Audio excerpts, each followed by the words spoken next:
Hi எல்லாருக்கும் வணக்கம். சில கமெண்ட்ஸுக்குரிய ரிப்ளை வீடியோ தான் இது. நிறைய பேர் கமெண்ட்ஸ் பண்ணுறீங்க டவுட் கேட்டு. அந்த டவுட்டுக்கெல்லாம் நிறைய கமெண்ட்ஸுக்கு நான் அதிலே தான் ரிப்ளை பண்ணுறேன். சிலது அதில் ரிப்ளை பண்ணால் அந்தளவுக்கு விளக்கமாக இருக்குமான்னு எனக்கு தெரியல. அதனால தான் இந்த வீடியோ நான் மேக் பண்ணியிருக்கேன். பிகினர்ஸ் எந்த த்ரெட்டு யூஸ் பண்ணலான்னு கேட்டிருந்தாங்க. அதே மாதிரி சில்க் த்ரெட்டு என்னத்துக்கு யூஸ் பண்ணுறோம், ஜரி த்ரெட்டு என்னத்துக்கு யூஸ் பண்ணுறோம், அந்த டீட்டெயில்ஸை சொல்ல சொல்லி கேட்டிருந்தாங்க.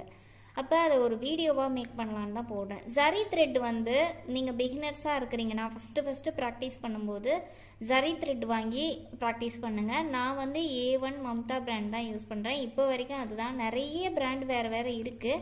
இருந்தாலுமே இதுதான் எனக்கு கம்ஃபர்டபுளாக இருக்குது. அதால் நான் இது தான் யூஸ் பண்ணுறேன். இது ப்ராக்டிஸ் பண்ணுறதுக்கு நீங்கள் யூஸ் பண்ணலாம். இந்த தையல் நூல் கூட நீங்கள் ப்ராக்டிஸ் பண்ணுறதுக்கு யூஸ் பண்ணலாம். இப்போ எது என்னென்னத்துக்கு யூஸ் பண்ணுறோம் அப்படின்றது சொல்கிறேன். சரி பொதுவாகவே நம்ம அவுட்லைன் எல்லாத்துக்குமே போடலாம். இப்போது நீங்கள் சாரி ப்ளவுஸில் நெக்கு போடுறீங்க இல்லை கை போடுறீங்க அப்படின்னா அதில் ஒரு போர்டருக்கு ஒரு 4 லைன் நீங்கள் செயின் சரியில் போட்டுட்டு அதுக்கப்புறமா நீங்கள் பீட்ஸ் எல்லாம் தைக்க ஆரம்பிச்சிங்கன்னா ஃபினிஷிங் நீட்டாக இருக்கும். அதே மாதிரி தைக்கும் போது பீட்ஸ் உடையாமல் இருக்கும்.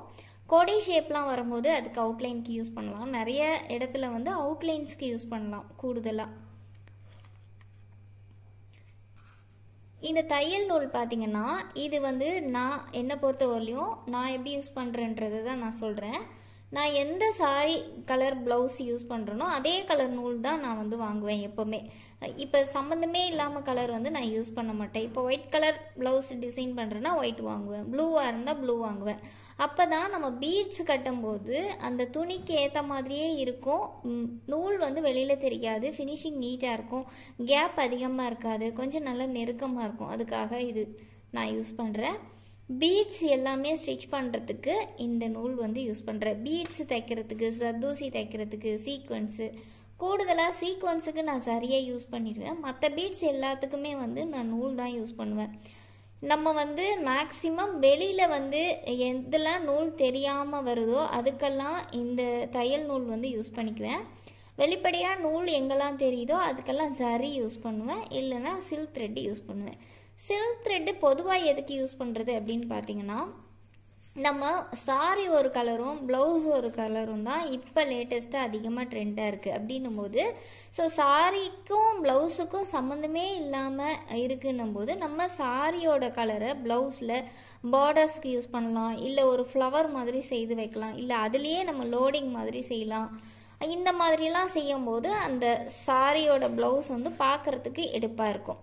ஸோ நீங்கள் பர்டிகுலராக சாரியோட கலர் தான் போடணுமா அப்படின்றது கட்டாயம் இல்லை. நீங்கள் 2 கலர் 2-3 கலர் நம்ம சில்க் த்ரெட் யூஸ் பண்ணும்போது கூட நீங்கள் அதே ப்ளவுஸை வேறு சாரிக்கு கூட நம்ம மேட்ச் பண்ணி போட்டுக்கலாம். அதுக்காகவும் சில்க் த்ரெட் யூஸ் பண்ணுறோம். உள்ளுக்கு ஃபில்லிங் ஒர்க் எல்லாமே நம்ம சில்க் த்ரெட்டில் போடும்போது நல்லாயிருக்கும். ஃப்ரெஞ்ச் நாட்டாக இருக்கட்டும், அப்புறம் ஃபிஷ் போனாக இருக்கட்டும், அப்புறம் லாங் ஃப்ரெஞ்ச் நாட் இருக்கட்டும், இதெல்லாம் ஃபில்லிங் ஒர்க் அதிகமாக நம்ம சில்க் த்ரெட்டில் போடும்போது அட்ராக்டிவாக இருக்கும், பார்க்குறதுக்கு ரொம்ப கலர்ஃபுல்லாகவும் இருக்கும். கலரில் சரியும் வருது. பட் கலர் சரிக்கும் சில்க் த்ரெட்டுக்கும் நிறைய டிஃப்ரெண்ட் இருக்கும். செய்யும் போதே உங்களுக்கு டிஃப்ரெண்ட் இருக்கும். ஆனால் கலர் சரி செய்யக்கே உங்களுக்கு ஈஸி மாதிரி தெரியும். பட் பார்க்குறதுக்கு ரொம்ப அட்ராக்டிவாக இருக்கிறது சில்க் த்ரெட் தான். அதில் நீங்கள் டபுள் பெல் வாங்கினீங்கன்னா ரொம்ப ஈஸியாக இருக்கும். இது ஷைனிங்காகவும் இருக்கும். அதே மாதிரி பிகினர்ஸுக்கு செய்கிறதுக்கு கொஞ்சம் ஈஸியாகவும் இருக்கும். ஆனால் நிறைய பிராண்ட் இருக்குது. நான் கலருக்கு ஏற்ற மாதிரி எனக்கு டபுள் பெல் சம்டைம் கிடைக்காத போது எனக்கு என்ன கலரு எந்த பிராண்டில் கிடைக்குதோ அதில் நான் சம்டைம் வாங்கிடுவேன். ஸோ இந்த பிராண்ட் தான் வேணும் அப்படின்னு சொல்லிட்டு ரொம்ப டூ மச்சாக தேட மாட்டேன். டபுள் பெல் கிடைக்கல அப்படின்னா நான் வேறு பிராண்டில் கலர் கிடைச்சாலும் நான் வாங்கிக்குவேன். நிறைய பேர் டபுள் பெல் மட்டுமா யூஸ் பண்ணுறாங்க. பட் நான் மேக்ஸிமம் ட்ரை பண்ணுவேன். கிடைக்கல அப்படின்னா கலருக்கு எனக்கு தேவை அப்படின்னா வேறு பிராண்டும் நான் யூஸ் பண்ணிகிட்ருக்கேன். ஆனால் சரியை பொறுத்தவரையிலையும் நான் A1 மட்டும் தான் யூஸ் பண்ணுறேன். வாங்கும்போது ஒரு பீஸாக வாங்க மாட்டேன். மொத்தமாக 10-20ன்னு ஒரு பேக்கெட்டாக வாங்கிடுவேன். அப்போ எனக்கு ஈஸியாக இருக்கும். ஆனால் இந்த நூல் மட்டும் நம்ம சாரி ப்ளவுஸு நம்ம டிசைன் பண்ணும்போது அந்த ப்ளவுஸ் துணியை காட்டி தான் நான் நூல் வாங்கிக்குவேன். இந்த நூல் மட்டும் எப்போவுமே நான் ப்ளவுஸ் ஆர்டர் வரும்போது தான் வாங்குவேன். நார்மலாகவே நான் தைக்கிறேன்றனால என்கிட்ட எல்லா கலர் நூலுமே இருக்கும். அதால் எனக்கு கொஞ்சம் ஈஸியாக இருக்கும். ஸோ நீங்கள் பீட்ஸ் எல்லாம் செய்யும் போது இந்த நூல் யூஸ் பண்ணுங்கள்.